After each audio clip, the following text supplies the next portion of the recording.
Subscribe to our channel and press the bell icon for the latest updates.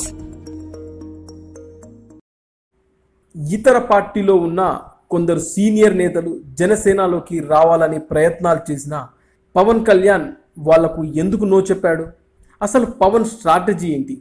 రానున్న సార్వత్రిక ఎన్నికల్లో ఆంధ్రప్రదేశ్లోని 175 assembly 25 Lok Sabha స్థానాల్లో పోటీ చేసేందుకు జనసేన అధినేత పవన్ కళ్యాణ్ సిద్ధమయ్యారు.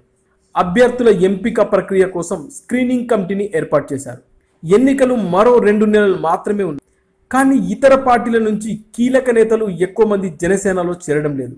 ఎందుకు? అయితే ఇటీవల ఆకుల సత్యనారాయణ, నాదెండ్ల మనోహర్, రావేల కిషోర్ బాబు లాంటి నేతలు జనసేన పార్టీలో చేరారు. కానీ ఆ తర్వాత పెద్ద నేతలు ఎవరూ కనిపించడం లేదు. అయితే టీడీపీ, వైసీపీల నుంచి కొందరు నేతలు జనసేనలో చేరేందుకు ఆసక్తి చూపిస్తున్నారని, కానీ వారికి పవన్ కళ్యాణ్ నో చెప్తున్నారనే ప్రచారం సాగుతుంది. కొందరు సీనియర్ నేతలు వస్తానని చెప్పినప్పటికీ పవన్ వారికి ప్రాధాన్యం ఇవ్వడం లేదట.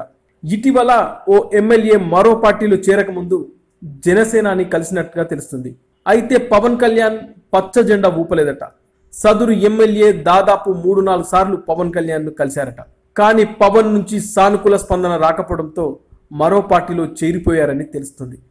అయితే పవన్ ఎందుకు ఇలా చేస్తున్నారు అంటే, ప్రజారాజ్యం పార్టీ అనుభవం నేపథ్యంలో పవన్ కళ్యాణ్ ఈ నిర్ణయం తీసుకున్నారని తెలుస్తుంది.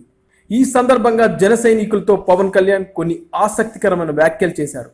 2009లో ప్రజారాజ్యం పార్టీలోకి 40 మంది సీనియర్ నేతలు వచ్చారని, కానీ వారంతా ఓటమి చవి చూశారని చెప్పారు. దేవేందర్ గౌడ్, కోటగిరి విద్యాధర్ రావు, కళా వెంకట్రావు, తమ్మినేని సీతారాం వంటి మహామహులు ఓడిపోయారని గుర్తు చేశారు. అయితే ప్రజారాజ్యం పార్టీ నుంచి 2009లో 18 మంది మాత్రమే గెలిచారని, అందులో అప్పటికి కొత్త వారైన వంగ గీత, అనిల్, కన్నబాబు, చింతలపూడి వెంకటరామయ్య, అవంతి శ్రీనివాస్ లాంటి దాదాపు అందరూ కొత్తవారే గెలిచారని గుర్తు చేస్తున్నారు. వంగ గీత అయితే అప్పటికే టాప్ లీడర్ అయిన ముద్రగడ పద్మనాభంను ఓడించారని చెప్తున్నారు. కాబట్టి సీనియర్లు ఉంటేనే పార్టీ గెలుస్తుందని అనుకోవద్దని, ఎన్నో అంశాలను చూసుకోవాలని పవన్ కళ్యాణ్ జనసేన ముఖ్య నేతలతో చెప్పినట్లు సమాచారం. జనసేనలో ఈసారి దాదాపు కొత్త రక్తాన్ని ఎక్కించే ప్రయత్నం చేస్తున్నారు పవన్. పాచిపోయిన లడ్డుల్లాంటి నేతల కన్నా కొత్త తరాన్ని చట్టసభల్లోకి తీసుకువెళ్లాలనేదే పవన్ తపన.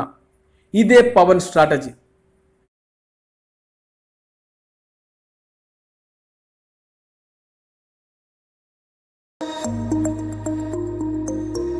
Subscribe to our channel and press the bell icon for the latest updates.